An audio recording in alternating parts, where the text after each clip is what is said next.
What is going on, traders and investors? Welcome to the Major League Trading YouTube channel, coming at you with another video here. And in today's video, I want to talk a little bit about just giving back profits. So today was a pretty much picture perfect example of that. And I'll run through, kind of what I was looking for in the morning, and then, kind of how the markets played out, what I did accordingly, a couple things I did right, a couple things I did wrong, and how I ended up being positive at one point in time, like over $1,300 on the day, and then I gave all of that back and only ended up green by like $132 here on the day. It's a really big like psychological kind of thing where I could have gone ahead and locked in profits at $1,300 on the day, and that was at like, I don't know, by 10:30 this morning. So within the first basically hour worth of working, I would have had $1,300 in profits on the day.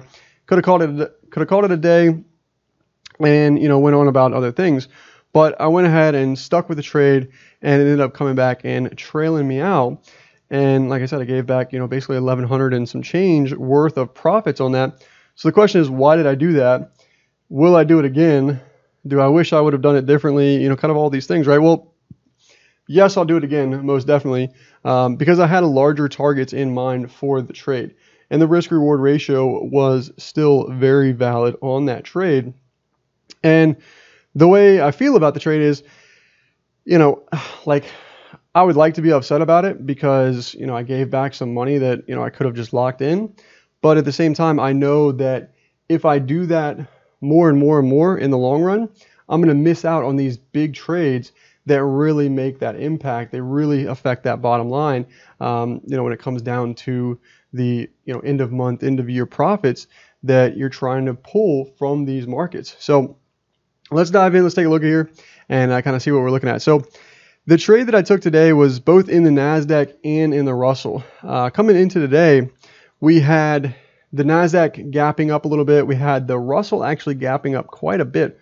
Russell was the strongest market on the morning, and I jotted that down on my morning trade plan sheet. It was up 0.41% when I did the morning analysis for everyone here on YouTube, and right now it's down 0.58% on the day. So what I had is I had one trade that ended up being a stop out here this morning. So if we take a look at the, let's maximize this sell here. Maybe. There we go. All right, cool. So what I was looking at this morning was a rally in the NASDAQ up into the $8,000 number for us, right? Somewhere up in here I thought NASDAQ was going to be able to get to, and we would be, off to the races shortly after the open. So we opened, we pulled down, we rallied up, we set new highs right here just by a little bit. This prior high was 84.25. This new high was 84.50s. We started pulling back, and once we pulled back here, I was looking at a level right around 77s. I went ahead and stepped in small to the long side here for the NASDAQ, and it ended up obviously stopping out here. We could not get back above 79.80s, which was a level I was watching for as well. And again, that was a level that was going to be super important for the rest of the day. If we could get back above 79.80s, then I think this market could go higher. Again, unable to happen. We just kept kind of grinding our way to the downside. Really nice trend to the downside here.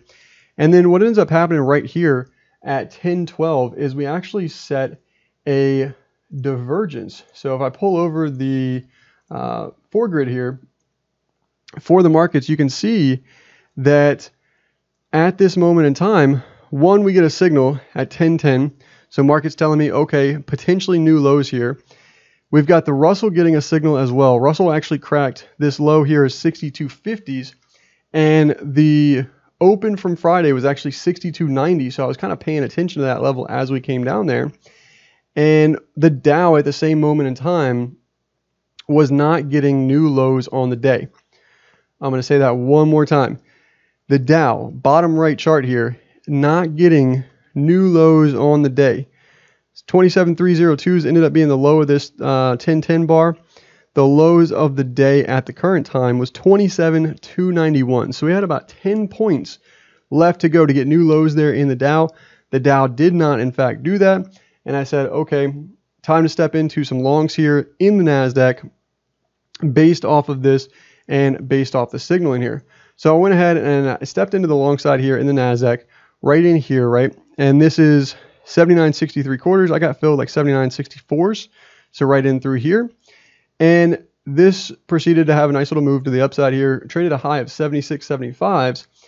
And what I noticed in here, and this is where could have done better, but also there's a couple other factors in that too, where we end up rallying up, and you can actually see there's a red arrow on the Dow right here, right on these highs. So at 10:30, so we've gone from 10.10 on the lows with the divergence, rallied up. We have positions in the Nasdaq. We got about 10, 12 points in the trade. The Dow comes up, gets new highs on the day, and establishes a divergence and actually triggers to the downside. And the Dow goes back down and ultimately gets new lows on the day from that signal up there as well. So the question is, like, I had a Nasdaq long position on, I had a Russell long position on from the same area, and we had this opposing divergence in the Dow. And in my mind, it was like, okay, the Dow on Friday was super, super strong. And if we pull the Dow up here on the charts, you can see Friday's action in the Dow was just absolutely a powerhouse. I mean, we gap up, we go sideways just a little bit, and then we continue working our way higher here and just continue getting highs. So in my mind, I'm like, okay, this new high right here at 10:30 in the Dow is going to continue. It's not gonna, the divergence isn't gonna trigger, and we're not gonna push back down. So I ended up trailing out of a couple contracts up there in the Nasdaq because of that, and same thing in the Russell, and then it ended up just placing some trail stops in down here in the Nasdaq back at 64 quarters and 64.75s. So I went ahead and got trailed out of one of them, or sorry, I got trailed out of both of them right here at 10.46. We traded down into 63.75s. That took my trail stops out at 64 quarters and 64.75s. So I was completely flat the position. And then same thing here in the Russell. My positions were, I got filled 15.6360s, and my average sell price was 15.6520s. So in the Russell here, I'll pull this over so you guys can see. This is the Nasdaq here. So I ended up losing $251 on the day with the Nasdaq. And again, I took an early morning stop loss in the Nasdaq, and then I also, ended up with the other trade that brought me back, and then basically trailed on the back half of that. Was looking for larger targets. The Russell, however, on the other hand, was able to pull out $383 in profits on the Russell, which gives me a grand total on the day of $132. Now, again, the numbers aren't necessarily important here. What is important is the fact that I did follow my rules, except in hindsight, looking back, right, I could have taken more profits when the Dow was getting that new high and the Nasdaq was not, nor was the Russell, nor was the S&Ps. But again, I was looking for higher prices, and I had targets in mind. And the reason that I wanted to make this video is a lot of times, we'll get into a position and it looks like it's going to go to target, and we're going to, make a few $1,000s or whatever the number is, right? And then we end up kind of giving that trade a little bit of room, and it comes back, ends up trailing us out. And had we just given it a little bit more room, it would have ended up, kind of working out the targets or something like that, right? And the suggestion I have for you guys here is I left that, $1,100 on the table. And the reason being is because, basically right here from 79.75s for easy numbers, I'm looking at, okay, NASDAQ can go to 8,000. That's 25 points further from where we're currently trading at. So the way I like to operate my trails, as we get closer to targets, yes, you have open P&Ls, and if you're in the position, obviously, but your risk reward should still stay fairly consistent, right? And what I mean by that is on this NASDAQ position, we're currently trading 79.75s.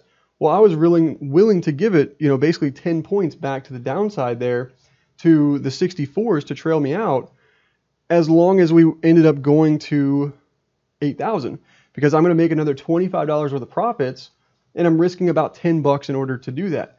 Well, that's a 2.5 risk reward ratio, and I'm completely fine with that. So I gave up the $1,100 in profits that I could have locked in, because had the trade continued and ended up working out in the Nasdaq, for example, you know, that's another $500 per contract on top of, you know, the current profits that I had in that trade already.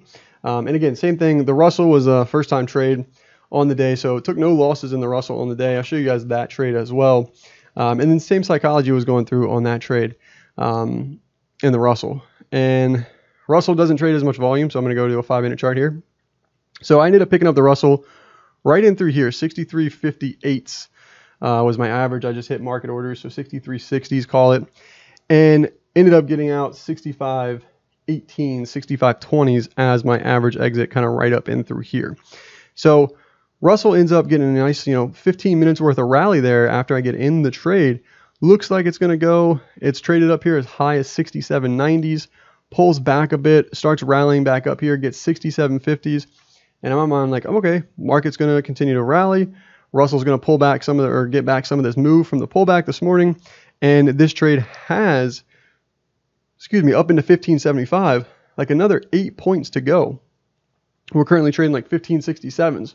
So if Russell can rally another 8 points, then I'm completely fine with giving it, 2 to 3 points worth of pullback. And again, today it needed, today it needed that room. It needed that little bit larger pullback, and ended up trailing out. And in the Russell, it's a good thing I did. We ended up coming down, getting new lows, and we're actually currently beneath my entry right now in the Russell. So follow the rules on that one and everything like that. The only kicker there being the Dow getting the new highs. Could have, probably, should have, would have, all of these things, right? They don't necessarily come into play. You have to trade what you see on the charts and according to your plans. So as you're giving back profits and as you're trying to control those emotions, and taking profits too quickly is kind of what that leads to.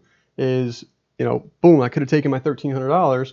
Instead, I'm walking away with $132. But next time I go to take that $1,300, I took those profits too early because it turned into a $5,000 trade or a $10,000 trade or whatever the numbers are, right?